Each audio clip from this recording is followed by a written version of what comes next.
नमस्कार, आप सभी का हमारे YouTube channel Sharma sir India में स्वागत है। आज हम जीके के कुछ MCQ लेके आपके सामने आए हैं। चलिए अब हम वीडियो को स्टार्ट करते हैं।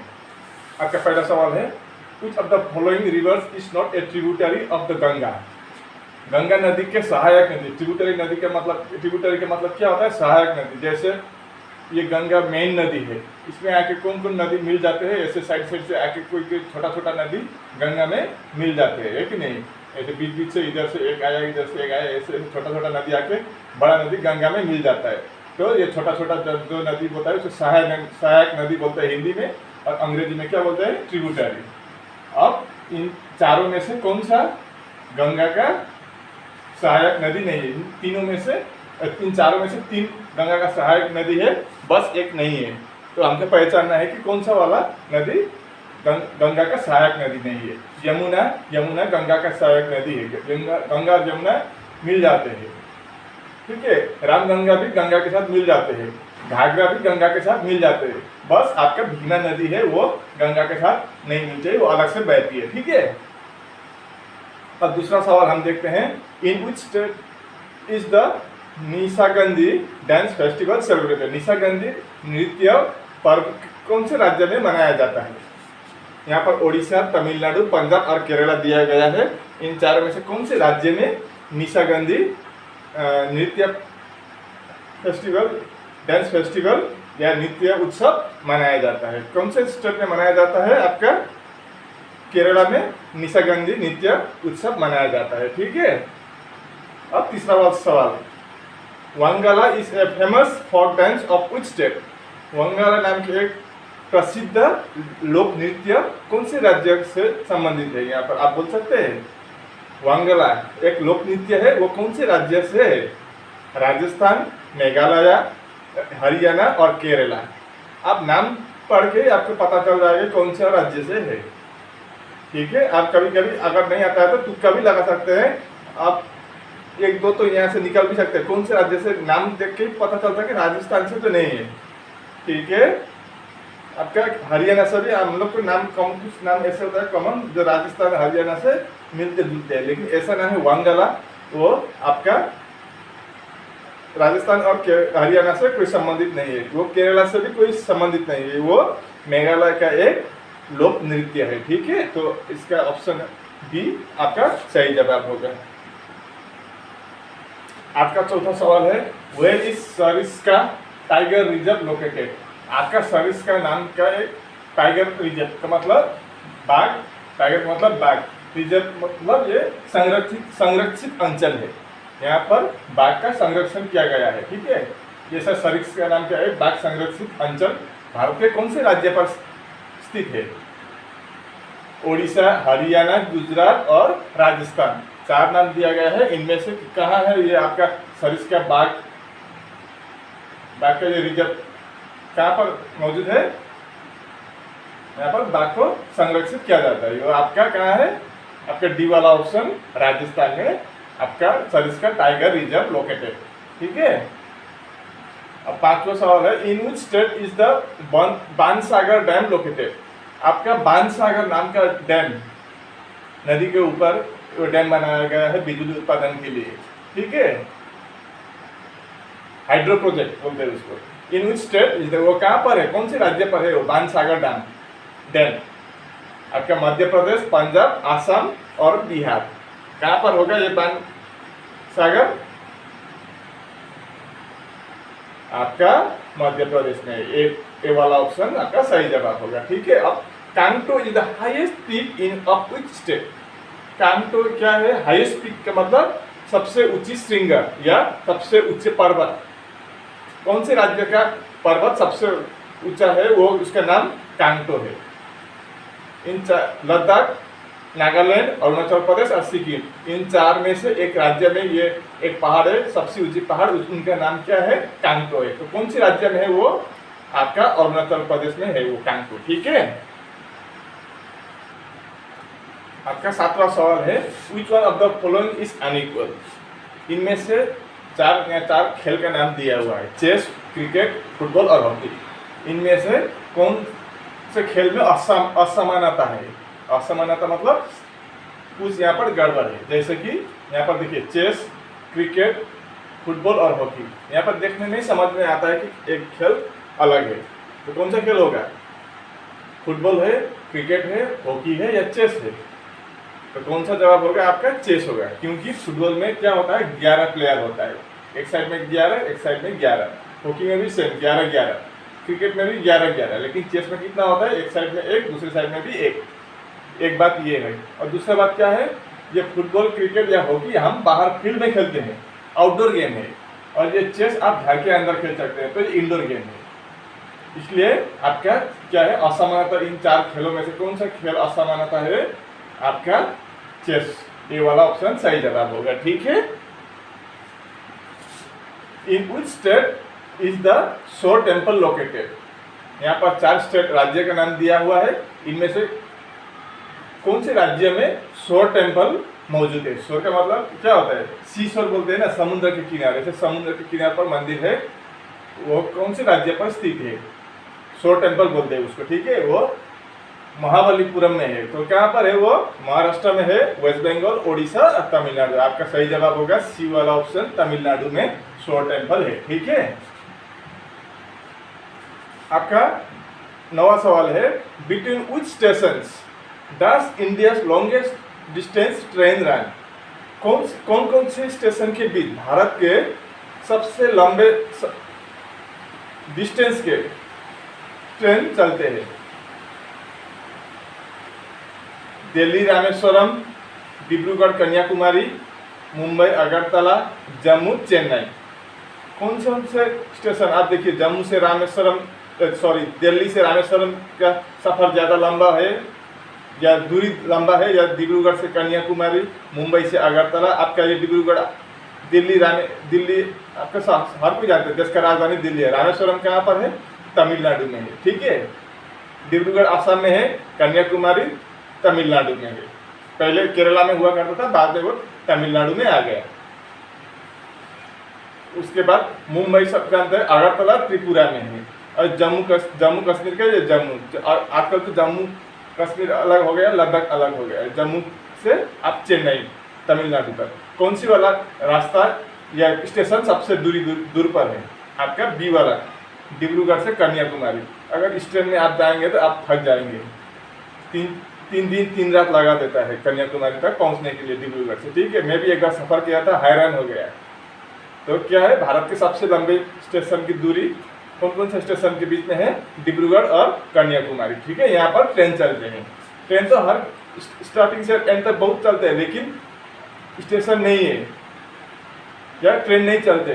जो ट्रेन चलने वाला रूट सबसे लंबा कौन सा है भारत में? डिब्रूगढ़ टू कन्याकुमारी, ठीक है। ये बात आप याद रखिए। आज का 10वां सवाल, in which year was Tata iron and steel company form? कौन सी साल में Tata iron and steel company गठन हुए थे या बनाए गए थे? टाटा का कंपनी क्या थे? Iron and steel company Tata का, तो किस साल में बनाए गए थे? 4 ऑप्शन है, 1907, 1912, 1909 और 1915। इन चारों में से 1907 वाला सही जवाब होगा, ए वाला ऑप्शन। 1907 में टाटा कंपनी का iron and steel company, Tata का आयरन एंड स्टील कंपनी बनाए गए थे, ठीक है। अब 11वां सवाल है, what is the headquarter of international weight lifting federation located? आपका इंटरनेशनल वेट लिफ्टिंग का मतलब क्या होता है? अंतर्राष्ट्रीय ये वेट लिफ्टिंग क्या होता है? भारोत्तोलन, वो वजन ऐसे उठाते हैं ना, ऐसे करके उठाते हैं ना, वेट 50 kg 60 kg का, वो वेट लिफ्टिंग, उसको वेट लिफ्टिंग बोलता है, ठीक है।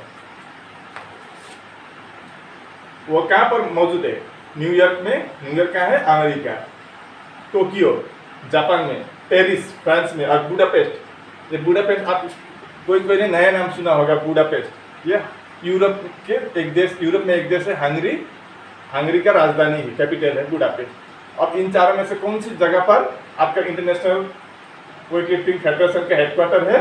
तो आपका सही जवाब होगा डी वाला ऑप्शन, बुडापेस्ट। यूरोप के हंगरी देश में बुडापेस्ट है, हंगरी देश की राजधानी बुडापेस्ट है, ठीक है, यहाँ पर मौजूद है।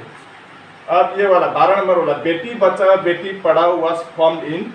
कौन से सन में बेटी बचाओ बेटी पढ़ाओ वाला मोदी सरकार ने लाया था? कब लाया था? पहले कार्यकाल में जीत कर बनाया था या दूसरे कार्यकाल के बाद बनाया था? पहले कार्यकाल कब जीता था मोदी सरकार ने? 2014 में। उसके बाद बनाया था, या दूसरा कार्यकाल कब शुरू हुआ था? 19 में फिर जीता था। अब हाल 24 में भी जीता है, लेकिन यहाँ पर 4 ऑप्शन है, तो पहले ही जब जीता था 14 में, उसके तुरंत 1 साल बाद ही उनने 2015 में बेटी बचाओ बेटी पढ़ाओ वो लाया था। ठीक है, आज का 13वां सवाल, who releases unemployment statistics in India? Who releases unemployment statistics in India? Bharat में बेरोजगारी का आंकड़ा कौन जारी करता है? हमारा देश भारत में बेरोजगारी का आंकड़ा कौन जारी करता है? होम मिनिस्ट्री, गृह मंत्रालय, अपोजिशन पार्टी, विपक्षी पार्टी, पार्लियामेंट, सदन या प्लानिंग कमीशन, योजना आयोग? इन चारों गृह मंत्रालय करता है, या विपक्षी पार्टियां करते हैं, विपक्षी दल, या हमारा सदन करते हैं, या योजना आयोग करते हैं? कौन करता है? हमारा देश का बेरोजगारी का आंकड़ा कौन जारी करता है? तो आपका डी वाला ऑप्शन सही होगा। योजना आयोग जारी करता है। क्या जारी करता है? बेरोजगारी का आंकड़ा कितना है भारत में, वो जारी करता है प्लानिंग कमीशन या योजना आयोग। ठीक है, what is the tax imposed by a country on imports call? अगर हम बाहर से, या बाहर का मतलब विदेश से, फॉरेन से अगर हम कोई भी सामान आयात करते हैं तो उस पर जो टैक्स लगता है, कर लगता है, उसको क्या बोलते हैं? विदेशी सामान जब हम मंगवाते हैं विदेश से तो उस पर कर लगता है, टैक्स लगता है, उसको उस कर को क्या बोलता है? टैक्स को क्या बोलता है? Custom duty, tariff, excise duty या कॉर्पोरेशन टैक्स क्या बोलता है? आपका कस्टम ड्यूटी बोलता है। ठीक है, उसको कस्टम ड्यूटी का मतलब अगर हम बाहर से, विदेश से कोई भी सामान लगाए तो उस पर कर लगता है, उसको कस्टम ड्यूटी बोलता है। अब 15वां सवाल, द फेमस फेस्टिवल रस पर्व is a famous festival of which state? ये एक फेस्टिवल है, क्या नाम है? रस पर्व। वो कौन सी राज्य से संबंधित है? वो उत्सव रस पर्व नाम के उत्सव कौन सी राज्य से संबंधित है? राजस्थान, मध्य प्रदेश, ओडिशा या बिहार? आपका कौन सी राज्य से है रस पर्व? आपका ओडिशा से संबंधित है। ठीक है, तो उसका सी नंबर वाला ऑप्शन सही जवाब होगा, ओडिशा। आज का 16वां सवाल, 16th question, Pongal is a festival of which state? Pongal नाम के एक उत्सव मनाया जाता है हमारे देश के एक राज्य में, तो कौन सी राज्य में वो पोंगल उत्सव मनाया जाता है? केरला, तमिलनाडु, गोवा या कर्नाटक? कौन सी राज्य में आपका पोंगल मनाया जाता है? आपका गोवा और कर्नाटक तो नहीं है, कंफर्म है, लेकिन केरला और तमिलनाडु के बीच में कभी कभी कंफ्यूज कर देते हैं कि पोंगल कहाँ मनाया जाता है। तो आपका सही जवाब क्या होगा? तमिलनाडु में पोंगल मनाया जाता है। ठीक है, तो फिर केरला में क्या मनाया जाता है? ओणम, ONAM, ओणम केरला में और पोंगल तमिलनाडु में। ये कभी कभी लोग कंफ्यूज हो जाते हैं, पोंगल और ओणम में कहाँ कौन सी स्टेट पर क्या होता है। ठीक है, तो पोंगल तमिलनाडु और ओणम केरला, ये आप याद रखिए। ठीक है, अब हम दूसरे सवाल पर, who is known as Punjab Kesari? किसको पंजाब केसरी से जाना जाता है? दूसरा उसको पंजाब केसरी से भी जाना जाता है। किसको जाना जाता है? आपके यहाँ पर 4 ऑप्शन है, लाला लाजपत राय, बलदेव सिंह, भगत सिंह और रंजीत सिंह। इन चारों में से किसको पंजाब केसरी बुलाया जाता है या पंजाब केसरी के नाम से जाना जाता है? तो आपका सही जवाब होगा लाला लाजपत राय, ये वाला ऑप्शन सही जवाब होगा। अब 18वां सवाल, what is the name of the instrument that measures atmospheric pressure? Atmospheric pressure नापने वाला इंस्ट्रूमेंट, यंत्र को क्या बोलते हैं? सॉरी, थर्मोमीटर, यहाँ पर छूट गया है। इसको क्या बोलते हैं? एटमॉस्फेरिक प्रेशर को नापने वाला यंत्र को क्या बोलते हैं? थर्मोमीटर, हाइग्रोमीटर, एनीमोमीटर या बैरोमीटर? आपका बैरोमीटर, डी वाला ऑप्शन सही जवाब होगा। ठीक है, बैरोमीटर से आपका एटमॉस्फेरिक प्रेशर मेजर किया जाता है या जोखा जाता है, नापा जाता है। ठीक है, चलिए आज हम देखते हैं 19वां सवाल, हु रोट द बुक अर्थशास्त्र? अर्थशास्त्र नाम की पुस्तक किसने लिखी थी? 4 ऑप्शन है, चाणक्य, पाणिनि, कालिदास और कबीरदास। तो किसने लिखा था अर्थशास्त्र पुस्तक? कबीरदास ने लिखी थी या कालिदास या पाणिनि या चाणक्य? तो आपका सही जवाब क्या होगा? अर्थशास्त्र किसने लिखी थी? चाणक्य ने लिखी थी। ठीक है, आप ये याद रखिए, चाणक्य ने लिखा था अर्थशास्त्र। चाणक्य को हम कौटिल्य के नाम से भी जाना जाता है। ठीक है, हम जानते हैं चाणक्य को कौटिल्य के नाम से भी जाना जाता है। ठीक है, और 20वां सवाल हो जाए, अंतिम सवाल आज का। Who was the first Indian cricketer to take 10 wickets in an innings of Test cricket? Bharat के सबसे पहला क्रिकेट खिलाड़ी कौन है जिसने 10 विकेट लिए थे एक ही पारी में? टेस्ट क्रिकेट के एक ही पारी में कितना प्लेयर होता है क्रिकेट में? 11 प्लेयर। 11 में से 10 को आउट करना होता है। एक अकेला बैटिंग नहीं करता है। ठीक है, तो 10 को आउट करने से वो खेल समाप्त हो जाता है। तो पहले भारत के खिलाड़ी, एकमात्र खिलाड़ी जिसने 10 के 10 प्लेयर, 11 में से 10, एक तो बच जाता है, और 10 के 10 को आउट कर दिया था टेस्ट क्रिकेट में एक ही पारी में। ठीक है, तो कौन थे वो क्रिकेटर?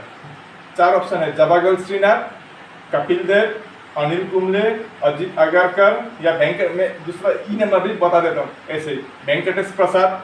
तो कौन है आपका? मैंने भी, किस्मत की बात है कि मैंने भी वो खेल, उस समय इतना टीवी के फैसिलिटी नहीं थे, हमने रेडियो पर कमेंट्री सुना था उस खेल का। तो किसने लिया था? अनिल कुंबले ने लिया था। ठीक है, पाकिस्तान के साथ दिल्ली के फिरोज शाह कोटला स्टेडियम से में खेला गया खेल था। उसने पाकिस्तान के 10 खिलाड़ी को अनिल कुंबले अकेले ने आउट कर दिया था। वो टेस्ट मैच फिरोज शाह कोटला दिल्ली में खेला गया था। वो मैच पाकिस्तान के विरुद्ध था।